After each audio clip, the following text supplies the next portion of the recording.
Club and the Sign and Sign community program. Bit of a tongue twister there. I appreciate you guys taking the time to come out. A lot of hard work put behind this, so I appreciate everyone helping me as well and supporting me throughout this journey. So I'll go ahead and have the panelists introduce themselves. Hi, my name is Robin Peterson. This is my name sign. I'm deaf and I'm a teacher. I teach American Sign Language here at FAU, and I'm also a teacher for deaf and hard of hearing students elsewhere as well. Hi, I'm Molly Priyato, nationally certified interpreter for the deaf, and also my second profession is in RN, specializing in medical. My name is Sarah Campbell. I'm also a certified sign language interpreter for about 25 years now, and I've lived abroad as well as many states all over the United States. So thank you.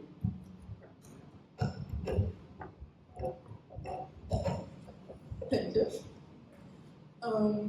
So today's panel discussion talks about accessibility in the healthcare industry, which is very important, especially for the deaf and hard of hearing community, because oftentimes we don't think about the minorities that do not get the accessibility that is needed and required by the ADA, American Disabilities Act. I think that was published in 1990. Yeah, you can also see on the pamphlet that I put for you guys.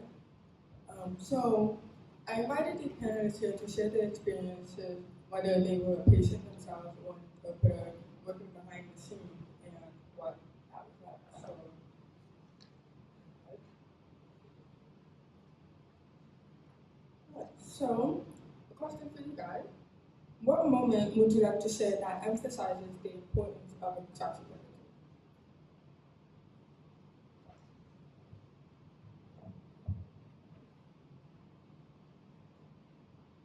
My perspective? Okay. All right. It's so important for accessibility for deaf and hard of hearing patients both. You have to understand that some patients don't sign. Some patients depend on lip reading. Some patients can hear some. And there are some, there's the whole range of people who hear, who don't hear, who sign, who lip read. So if you're in a hospital or a doctor's office or a clinic, let's say a walk-in clinic, it's important to have communication with that healthcare professional. They need to know what's wrong, what's going on with you. And you know doctors, how they speak in their highfalutin language, right? And you're standing there going, can you please speak in English? I don't understand. Haven't you all had that experience with doctors using very technical language? So it's really important to have that accessibility in for healthcare reasons. They've got to understand what you're going through, what you're experiencing, so they can take care of the problem, so they can make decisions on medication or whatever.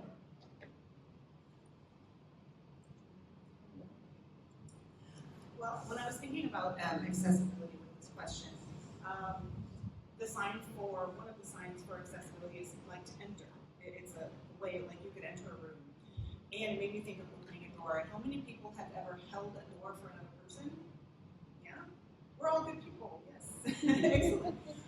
And so that's kind of the idea of you see a need, a person, needs to have access, you see a need, you provide that need. And even if, like sometimes we're holding the door for maybe someone who's a little slower, and they're in a walker, and it takes a little more time, but of course you continue to hold the door open for them. That's just what you should do. So that's the same idea with providing accessibility for language, specifically for deaf people. It doesn't matter if it takes longer. It doesn't matter if it's awkward for me or I'm uncomfortable with it. It's to allow them to be able to be in that space.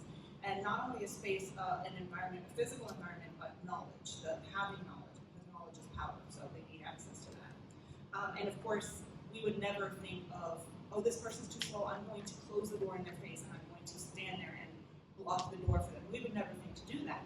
But functionally, when providers or systems fail to provide that accessibility, they are shutting the door in the face. They are blocking the door to the deaf people having access. So just as a little visual, that's something that can help us to remember what accessibility should look like, and it's just, common sense thing that everyone has a right to have.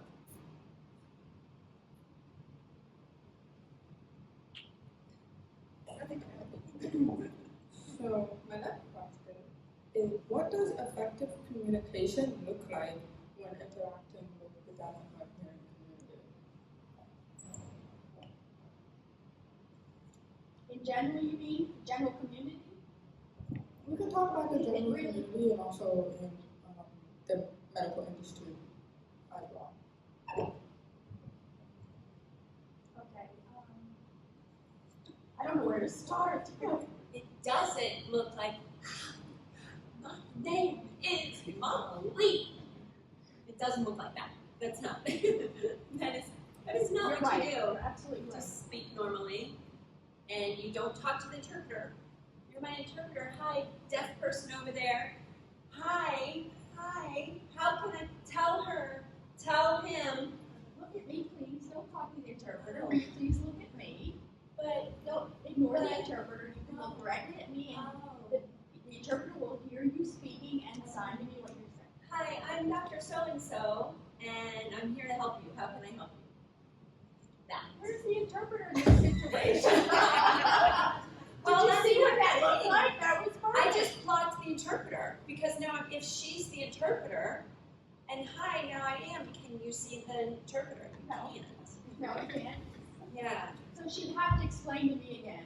I have to tell you, how many people out there just have no idea, really, no clue. So our job is to educate people in a nice way, of course. How to use that interpreter. Say, excuse me, I can't see the interpreter. For example, I was in the hospital once, and I was in a car accident, and I had a bad concussion, and I was having trouble seeing things. So how was I even going to see the interpreter if the interpreter wasn't anywhere close to me? My head was pounding because of the concussion. I could hardly see in front of me. So I will explain later, but that live interpreter is one option. There's another option called VRI, virtual remote interpreting. And it's a little TV screen in front of me, okay? Imagine that. It's the size of a tablet, okay? So I'm sitting, my head is pounding from the car accident. I'm in shock from the stress from just going through that. And here they wheel in this little tablet-sized machine at the end of my head.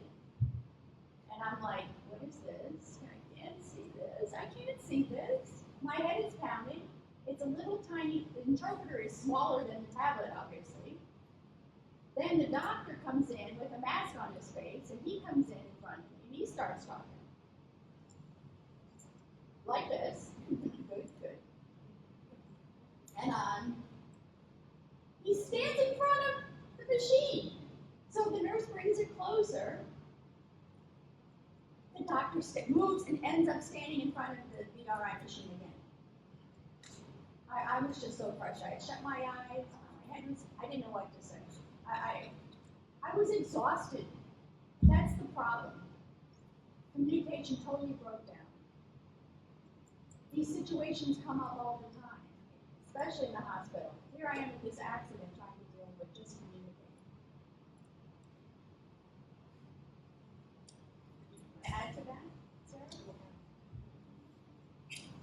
I would just say, since you had mentioned words effective communication, and effective communication, I think anyone hearing any language, hearing or deaf, can work on effective communication. I'm pretty sure every husband and wife and significant other can work on effective communication. Basically, what it means is I have an idea in my head. I have something that I need to bring across to another person. And the way that I do that, they should end up with the same picture in their head. That is effective. That means that we're on the same page. So for deaf people, obviously, if that deaf person uses sign language, the only way that message is going to get across is through sign language. If the person is late deafened, meaning they were raised and they could hear and speak, maybe sign language is not the option that is effective communication for them. Maybe they could use captions on a phone or on a screen or on a device. They could write back and forth. They could speak for themselves, and then the provider can write, however way, right? The key is that you, as the provider, of course, ensure that communication, we're on the same page. Did you get what I said? Are we good here? Okay? So that would be effective communication, and really that applies to anybody. With deaf people to add, not only with sign language interpreters, but to get that picture in their head, deaf people are typically very visual. So any providers, doctors, nurses, anyone in the field that can add pictures, videos, there's so many nice videos on YouTube now that you can say, yeah, your heart has a problem. The valve is not, you have a heart valve, blah, blah, blah. Let me show you what that looks like. They have videos now. And to have a deaf person go like, that's actually what's going on inside of me, and say yes, and that's why it's really critical we have this surgery. That's more effective of a communication because they're seeing it, and then you're going to have compliant patients because they are actually understanding. Exactly. Go ahead. May I ask you a question? Who gets to decide what type of effective communication for that particular deaf person? The patient themselves. That's actually in the ADA. They have the right to choose their accommodation. Exactly. Yes. I want to add that also to what you said. You have to understand there are different levels of understanding English. Okay. Some people have less ability to master the English language. Sometimes you have to be more gestural in your sign language. Like what I'm showing to you now. It's almost a miming or type of way to communicate. Like indicating like your intestines, for example, that are twisted and showing how you're making an incision there and opening up the abdominal cavity. Being very visual in your communication, using more gestures as opposed to a formal sign language. Some people have 4th grade, 3rd grade English literacy levels, so that's part of this effective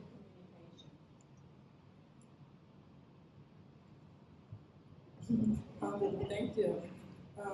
To kind of segue off of that, how can healthcare providers better support deaf and hard of hearing patients beyond just providing interpreters?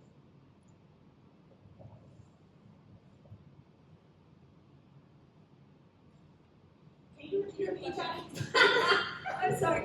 And also, can you maybe, yeah. Can we either move the TV back a little or the podium up? Yeah, we want to be able to see Cassandra. There we go. That's good. Yay. Yay. Thank you so much. Thank you. Sometimes it takes a village.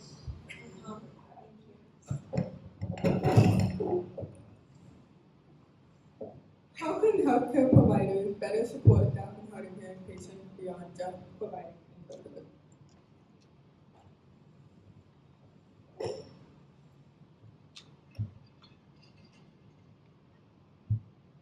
One more time, please. I'm so sorry. No worries, take your time. How can healthcare providers better support deaf and hard of hearing patients beyond just providing interpreters? Could they use paper and pencil? Could they use VRI? What are different means that can be used?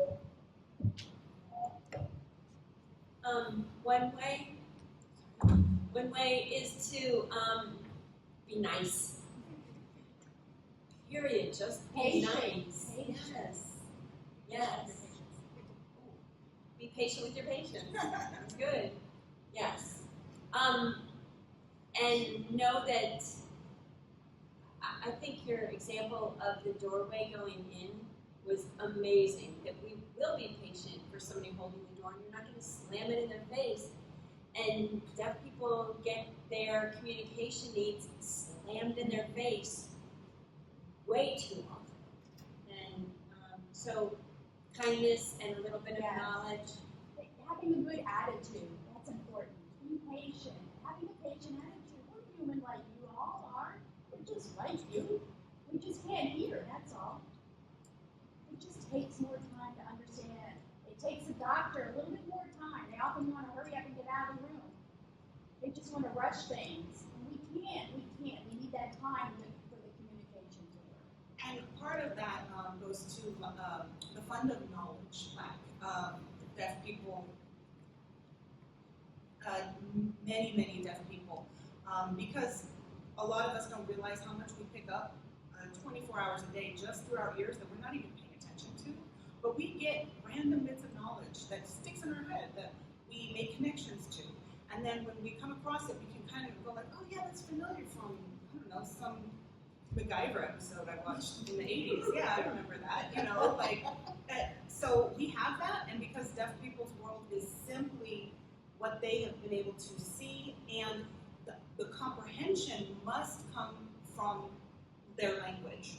So just because they saw a picture of a thing before doesn't mean they may have the knowledge and comprehension if no one has ever explained that thing before, okay?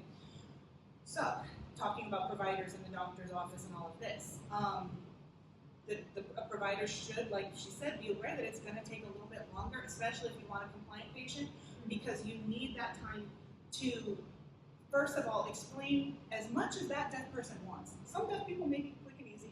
My husband probably pretty quick.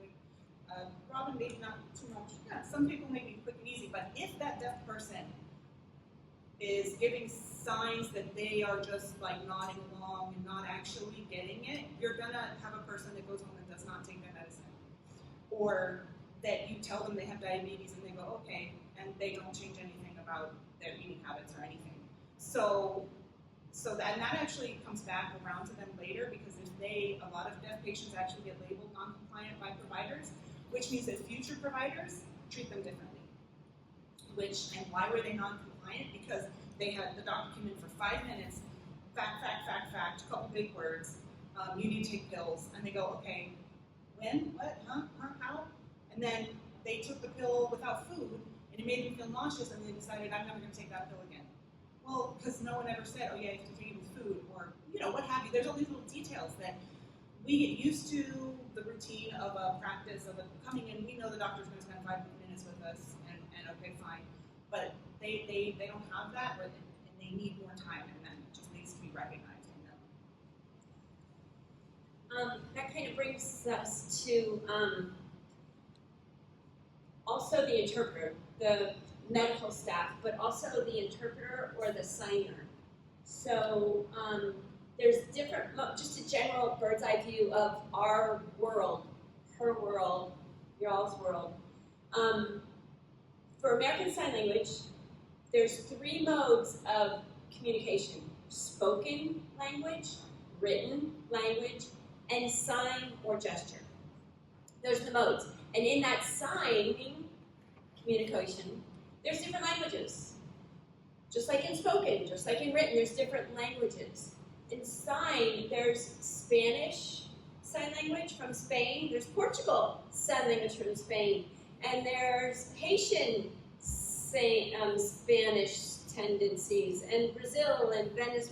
They're not all the same spoken, which means they're not going to be the same in sign. So there are differences in sign. Now, as interpreters, there are several people who are learning sign language, native people like Robin who have taught sign language, to us hearing people. But then as soon as a boss, you're now going to be a boss, and I took one sign language class, now I know the ABCs and my name, and I can sign butterfly, like butter on toast, and fly like an airplane. Now Robin comes in, and boss lady needs to save money for her bottom line, and she says, hey, yo, Molly, go sign for her. And I'm like, okay, and I sign stuff like, oh, the butterflies are nice and yellow. Tell her she's got diverticulitis. If you don't know the sign for that, just spell it.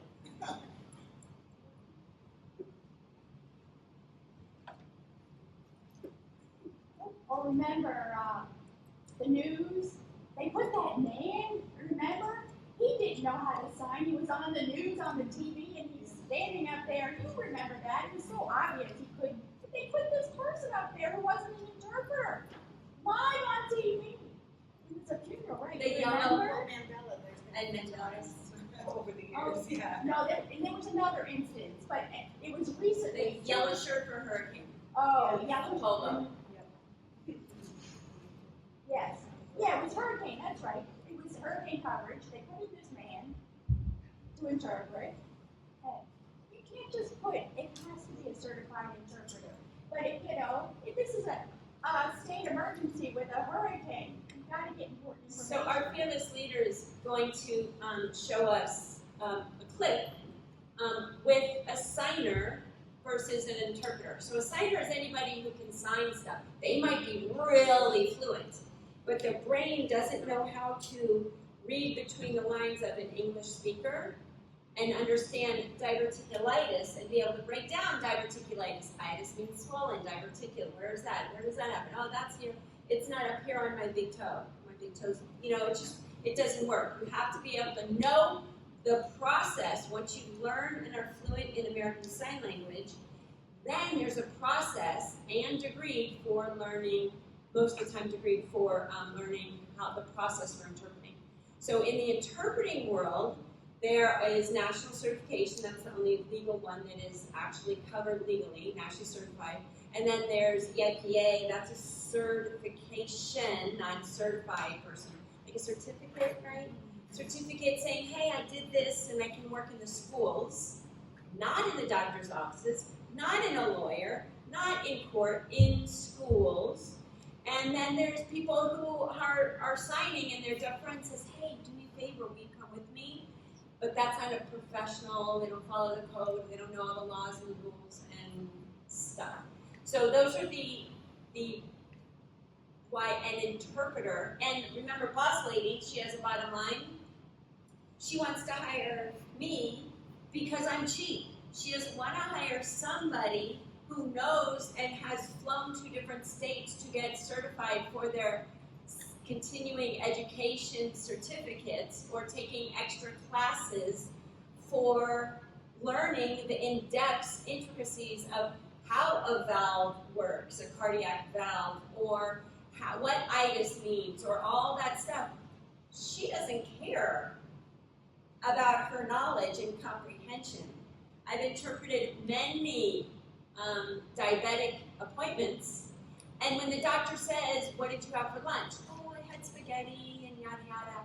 That's carbs, and the interpreter will say C-A-R-B-S. That's not interpreting. That's just passing on 4 or 5 letters that has no meaning to it. So how does that patient get labeled by the doctor?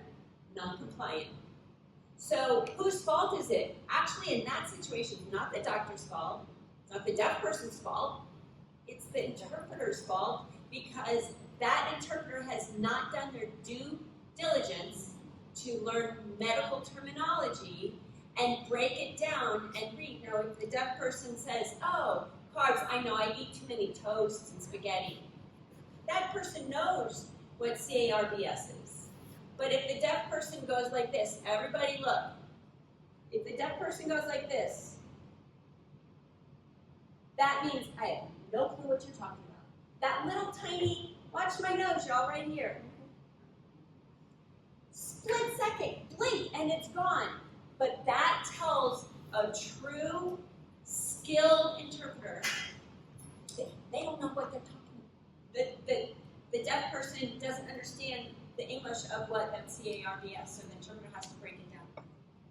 And also, I want to add to that. There was many years ago. You remember there was HIV was very prevalent, and you would say whether you're HIV positive or HIV negative.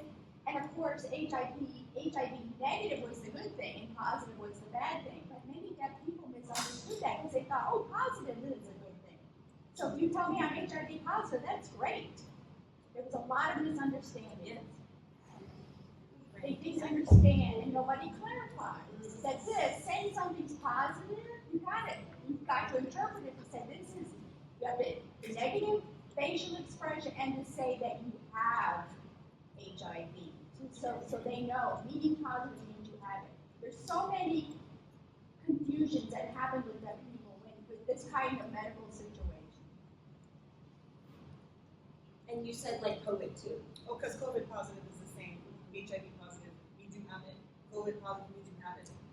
Yeah, both. That I saw that also.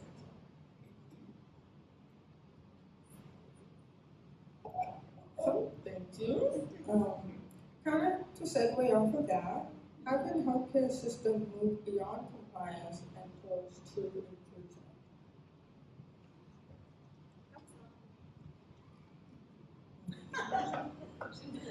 No, that's I have to think about this. Well, I will say one thing that I've seen that I think is the most effective way of bringing accurate interpretation, especially for marginalized populations of deaf people who do not have any English background or any language background, maybe from other countries. So there's a hospital up in New York, I think it is, and they have a deaf interpreter. They're called a CDI, Certified Deaf Interpreter. And that is actually a staff member. They are paid, they are a hospital staff member paid by the hospital. They are not a contractor who comes in every once in a while if they get called in. They are there because this is a huge hospital system in New York and there's deaf people, and also deaf people from many other countries coming in all the time. And they also have in-person hearing interpreters. So just to make sure everyone knows how a deaf hearing interpreter team works, right? So I'm a hearing interpreter, and let's say Robin is my deaf interpreter, okay? So Robin knows how to take a message in just regular standard American Sign Language, and she is able to work with a deaf client in a way that if they need terms broken down, or if they need, like she says, gestures, she needs more, just taking that time to really make sure that it's matching whatever language they have, whether it be language deprived, very minimal language, or language from another country. So that's on her to make that translation to them. They sign to her their response, and then she signs it back to me in standard American Sign Language, and I will voice to the doctor. So that's how that works. That's been very, very effective. And especially with that hospital system, sometimes the hearing interpreters are not available on site 24 hours a day or whatever. They even do bring in the VRI, the little tablet, but the deaf interpreter controls that tablet. So that they're watching the tablet, and maybe I'm on the tablet, and I'm signing, and I'm hearing what the doctors and everything is going on. And then they're watching me, and then they can either just copy basically what I sign if the patient doesn't need any kind of language modifications, or they can go ahead and make that modification. So because they're in control, it works so nicely because they can decide where I have to stand, where I have to be, where can the patient see me. Whereas if that person was not there, like she said, the nurses don't know where to set the screen. And then sometimes they're all the way across the room, and then the deaf person is trying to go like, come closer, and I'm on a little screen. I can say, I can't see them, or it's too dark, or there are definite limitations to that. So as far as not just compliance, but to actually provide true accessibility, that's what I've seen as being very effective, but I don't know if other ideas. And I want to add too, people need training on how to use an interpreter. When that situation comes in and they put VRI in there, it's cheaper, I guess, right, than a live interpreter. I guess that's why they use it, but they put that in and they think it's all solved. And sometimes the Wi-Fi often is not a good connection, so that screen is going on and off. It depends too on the situation for using VRI. Sometimes a woman prefers a female interpreter and not a male live interpreter. There's that level of comfort that makes a decision. You have to think about that. Women can say, no, in this situation, I would prefer a female interpreter. That's important. It really depends on the situation. And up north, not South Florida, they build us into their budget. Interpreters are like a Xerox machine or like a ramp for a wheelchair person. It's not negotiable. It's not, oh, then sue me. I can't tell you how many times I've heard, I'm not providing an interpreter. No, I'm not providing an interpreter. But it's federal law. I don't care, sue me. You serious? Just slam the door in somebody's face. And maybe their life too. As far to, we may be going off topic, I'm sorry if I'm not following, but there was one, I recently took a workshop and it blew my mind. A case that I encourage you all to look up. The patient's name is Willie Ramirez, and from the 1980s in South Florida. And it wasn't even sign language, okay? This was a lack of professional Spanish interpreting. Because everyone in South Florida speaks Spanish, right? Un poquito? and basically, long story short, he became a paraplegic because of medical malpractice, because of not providing qualified medical interpreting. And so I watched the workshop on that, and I'm like, oh my gosh. And if this happens to a hearing person who had hearing family members, albeit they all mostly spoke Spanish and less English, but they had this person mentally extremely capable, extremely intelligent. Their family had intelligence, had motivation to advocate for themselves, and this still happened. Then imagine what a deaf person who may not have that support system, their mental ability, their language, their education, they may be very poor, unfortunately, and how much worse that would be. Remember that? Oh, that's a perfect example of what you just said. Can I add to that just a little bit? I had a friend, best friends in college, lived north in Connecticut. She had a simple procedure, a small surgery, and when that procedure happened, she had a heart attack. Right in the moment. And it was awful. And her husband was deaf. She was hard of hearing. My friend was hard of hearing. Her deaf husband was there. And he was in the waiting room, right? He's waiting for this simple procedure to be done. It should be an hour, we go home. And a different doctor comes out into the waiting room. I think his name was Peter, the husband. He said, you gotta sign this paper right now. Sign it. We gotta have permission. What? And he's like, what's going on? What am I signing? He had no idea. What are you talking about? A heart attack? She had a simple procedure. And so the husband called her father. Her father's a retired doctor. And they said, you call her father right now. And they said, we can't wait for that. They need to put in a stent immediately. We have no time for that. And they were calling the father. And the father then called Peter, said, yes, sign it right now, so that he could understand what was going on. But he had no idea what was happening and why the urgency was awful. He sued the hospital, by the way, that they didn't provide an interpreter for him as the deaf spouse. That situation, these happen, and they're awful, and they're scarring. They're scarring. And he had to sign a legal document. So for the ADA, that covers the deaf person and the deaf person's family, Their family. and if the power of attorney happens to be a hearing power of attorney, and a friend, too. Someone who needs to communicate with them. That friend might be getting their house ready because they're a neighbor, and they happen to be deaf, and the patient is actually hearing. They have the right to have an interpreter. So Peter should have had an interpreter for him, especially because first, Lisa should have had an interpreter, first of all. And the interpreter could have done for both of them, but they didn't. And very often, very, very often, we have medical situations where they will not interpret, they will not hire an interpreter. Here in Palm Beach County, we have been providing 24/7 interpreting services for many, many years, probably 20 years, I believe. The reason being because at one of our local hospitals, of which the name will not be mentioned, the deaf person, the doctor, walked up to the pre-op patient with a red Sharpie, and the patient needed an above-the-knee amputation. The doctor went over to the leg, I'm taking your leg, and he said this. This marks the spot, and he wrote an X on that leg. X marks the spot. The deaf person sees the X, and what does it mean? What's a check mark mean? What's an X mean?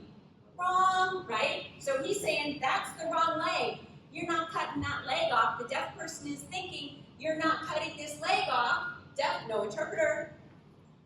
The deaf person thinks they're not cutting that leg off because it's an X, that's the wrong leg. The doctor's marking the wrong leg because of an X. The doctor marks that, X marks the spot like an old pirate. Which leg is cut off? The wrong leg. So, Palm Beach County, we now provide 24/7 hospital. Very often when we're doing the intakes or whatever, somewhere, the staff will come in and say, you're fine, you don't need an interpreter at night, we'll just write back and forth. Well, another situation in Palm Beach County, 3 a.m., bladder retention. Female, bladder retention. Male, nurse.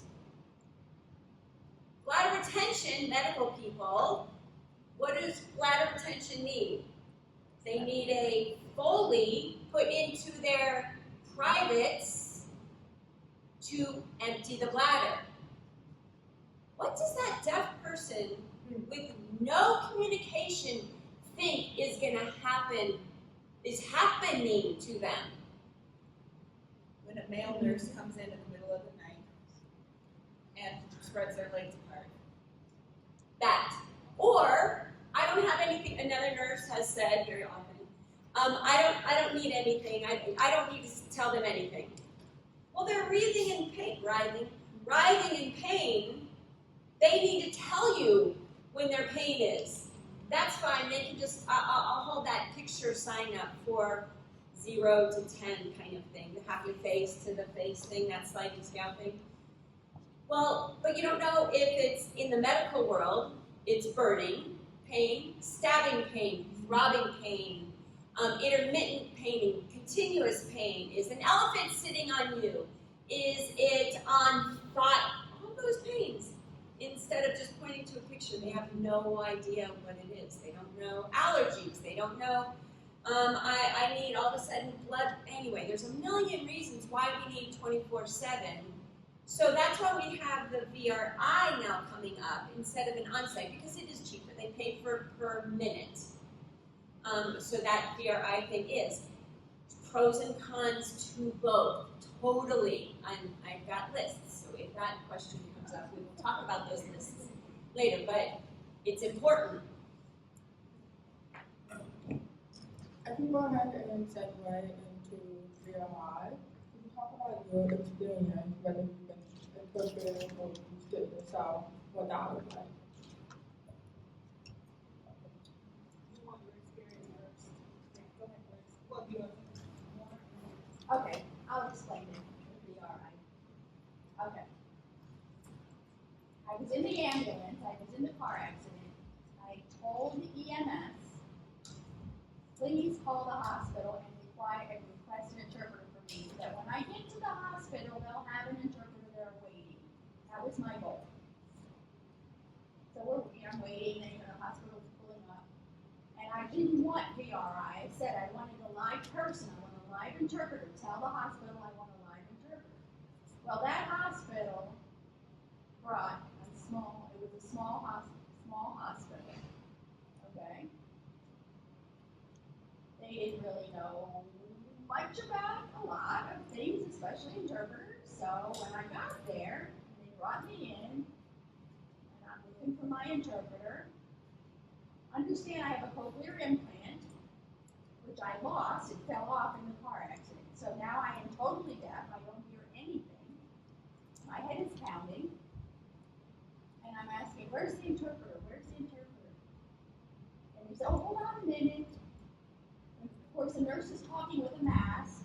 And she says, I have VRI. And they're trying to bring it in and connect it. And the nurse is like, what's the phone number for VRI? Does anybody know the phone number to connect this thing? And I'm watching all this happen. And things are getting delayed. My care is getting delayed. They finally get it connected. They find the phone number. And we're waiting for someone to appear. The Wi-Fi, I don't know how good that was. It connects and then it disconnects. And then 5 finally someone shows up on the screen, and VRI, let me tell you, is not reliable. And you don't know who's on the other end either. It's just not worth it. It's better to get a live interpreter from the beginning. So as far as the whole video interpreting thing, I started with a company that was, I think, the first that ever did video interpreting, just in general. This was VRS, okay? This was, instead of using the TTY, we're actually going to be on a screen and like, oh, the TTY is when you had a landline phone and you stuck it on and it was like typing, it would sound like a fax machine. Anyway, so that was TTY, okay. So this is like probably 2004, and this was still dial-up, like slow, fuzzy, and it was cool because it was new technology, but effective communication, maybe sometimes. It was definitely a challenge to work for. As far as me speaking to a hearing person, you know, I can voice, that's fine. But as far as the deaf person seeing me clearly, me seeing them clearly, a lot of pausing, a lot of repeating. Okay, so I've been doing video work my entire career in different avenues. So then during COVID, I started medical VRI. VRS, just talking on the phone with somebody, is paid by the FCC. So that's kind of a separate service. Its funding and everything is separate. VRI, remote interpreting, is any other sort of interpreting that is not done through the phone. Okay, so if I come into a doctor's office, or if it's a legal job and they want to put me through Zoom or through Teams or something like that, that would be called VRI. So during COVID, I got started doing medical interpreting only for, you know, because everything was closed down, so you're online. So I saw places where it was effective and like a lifesaver in some ways, because deaf people living in more rural communities, most of them, there's not a lot of sign language interpreters around. And if, like, we're talking Nebraska, or, well, like middle of Nebraska, so someone from Boys Town is going to drive 3 hours to get to a hospital in the middle of Nebraska to try and interpret for this person, okay? That's the closest interpreter. So to be able to have access in 5 minutes, even though it is a pain in the butt because they have to set it up and press the right button and blah, blah, blah, but to have quicker access, especially maybe in an emergent situation, this is a good thing. So yes, there's some pros, okay. Yes, For certain communities. Yeah, here in South Florida, there's no excuse. Like she said, bring the in-person interpreter, because there are many close by in-person interpreters, so it's not really the same issue, right?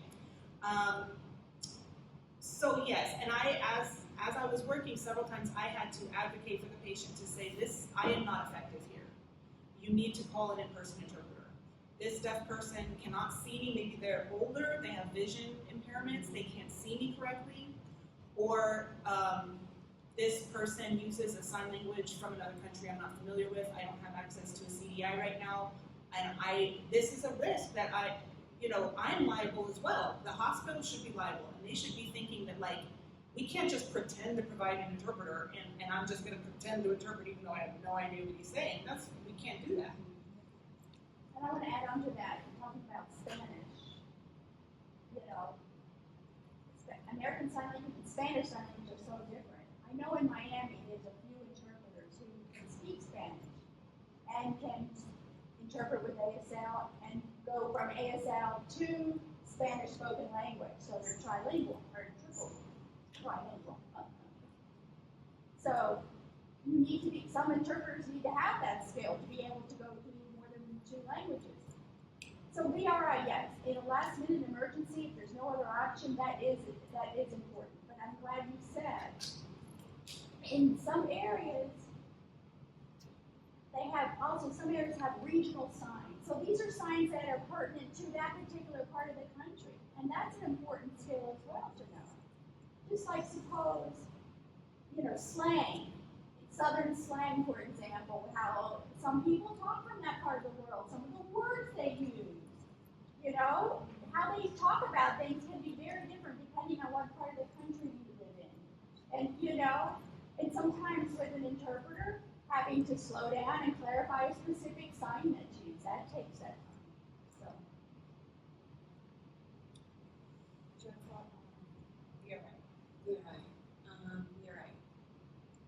pros and cons to everything, definitely.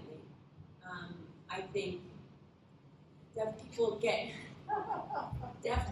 get interpreters quicker and faster.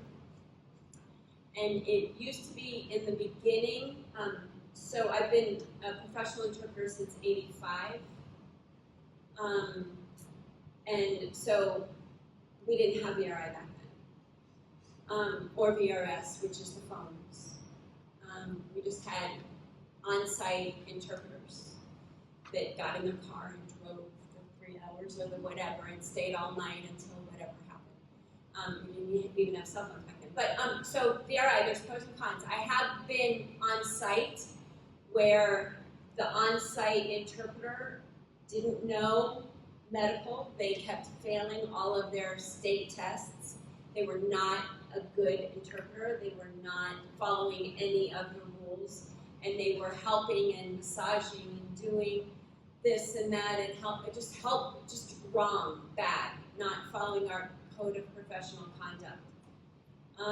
And then the VRI companies started, and the ones that started in the beginning were started by like doctors who wanted to tap into the money market, and they wanted to do that. So some of the earlier agencies required medical interpreting, the interpreters to have knowledge and take courses and get extra training and make sure you had the workshops that you took on medical. So in that aspect it was, but now anybody will interpret for anything. So and nobody knows. You don't know what you're going to get anymore. It's just really hard. Yeah, to add to that, the company that I chose to join during COVID, they required national certification. They also required that we take certain CEUs, specifically medically focused CEUs. They required us to hold licensure in every state that required medical licensure, which for the qualifications that I had was like 15 states. Very impressed with that company. They were owned by a medical staffing organization, so they know that there's like requirements, like, of course. A deaf friend of mine recently went to her, I think it was a gynecologist, sensitive appointment. Maybe not that, but it was something sensitive. And she said they brought in a VRI machine, and the person they were in their living room, like they were on a couch with, and it was some company. She told me the name, which I won't repeat, but not the company that I had worked for. And she was like, "How is this? Oh wow, Confidential. Not confidential." Absolutely breaking every code of conduct. And the fact that the provider was like, "Yeah, we have this new thing that's going to save me money." Because yeah, it's $1 a minute instead of paying an interpreter to come out. Yes, and she turned it off and she's like, "We're rescheduling. I'm not going to have, I don't know who's in that room. Who's going to be watching me doing whatever." So you can just imagine whenever there's money to be made, there are people who will do bad things to take that money. And that's why oversight, that's why the national certification is so important, because having a national certificate means you have accountability. There is an organization that can take away your certification, just as doctors do, just as lawyers do. Lawyers have a bar, right? So there's accountability there, which is especially for the medical field, and the fact who we are working with, that accountability is really important. So VRI, I do work VRI, and I work on site, and we do work 24/7. We really, really do. We can work. My norm is usually 70 to 100 hours a week, and I'm sure you're working a million. But for being an RN on our website, the professional organization, they can you can make it available to anybody want to contact you to work. If anybody needs something, they can contact. It's a registry of certified interpreters. It's called Registry of Interpreters for the Deaf, so it's RID. So on that, I get calls very often to go work for a VRI company or for other agencies that are starting up. And when I work for a VRI, I always ask, is there CDI, Certified Deaf Interpreters, is there, in your contract, do I have the right, as the professional linguist in the room, Do I have the right to say, nope, this is not okay, it's in your contract with this VRI company to get an on-site interpreter? And if they say, oh no, we don't do that, I'm like, okay, thanks, bye, click, I'm not working for you.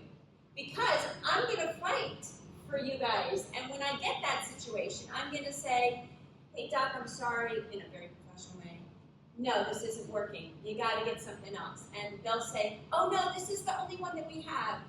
And I have the right and the knowledge that I studied before and asked the right questions because I'm a medical interpreter.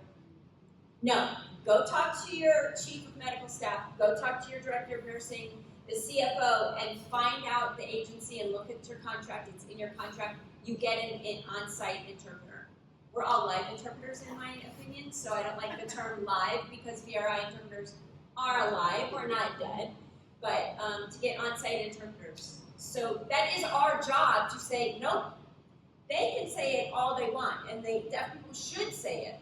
But we also need to say, like, no, because there's stuff that she might not know that's happening or has happened in that facility before, or whatever. She knows stuff I don't know. I know stuff she doesn't know. So we are a team. The three of us, it is a team of the hearing person, the deaf person, and the interpreter. And the interpreter is kind of the mediator because the medical staff don't know. They don't know.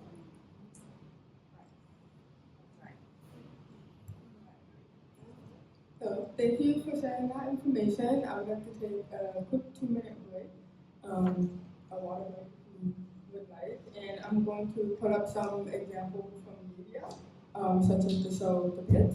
They came out with a new season. No spoilers, but just a couple clips, something to keep in mind. So let's take a 2-minute break.